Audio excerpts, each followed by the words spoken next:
সবাই মরে যাবো, আমরা সবাই, কেউ থাকবো না। এই পৃথিবী থাকার জায়গা নয়। কিয়ামতের সময় আল্লাহ তাআলা মালাকুল মাউতকে বলবেন, সবার রূহ কবজ করে ফেলো, সবার, কেউ থাকবে না, সবার রূহ কবজ হয়ে যাবে। আল্লাহ মালাকুল মাউতকে বলবেন, মালাকুল মাউত কি অবস্থা? বলবে সব শেষ।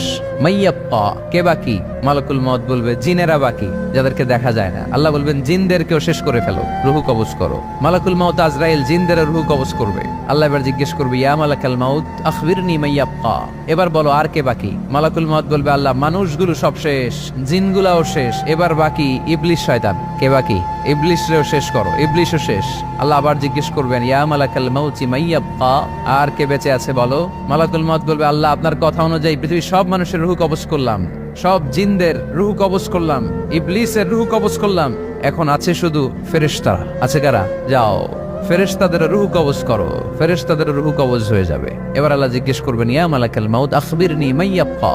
মালাকুল মাউত বলবে, আল্লাহ আপনার কথা মতো ধরে ধরে সব শেষ, ফেরেশতাও শেষ, 4 জন ছাড়া। কয়জন ছাড়া? জোরে বলেন, কয়জন ছাড়া? ইসরাফিল, জিব্রাইল, মিকাইল, আজরাইল। আল্লাহ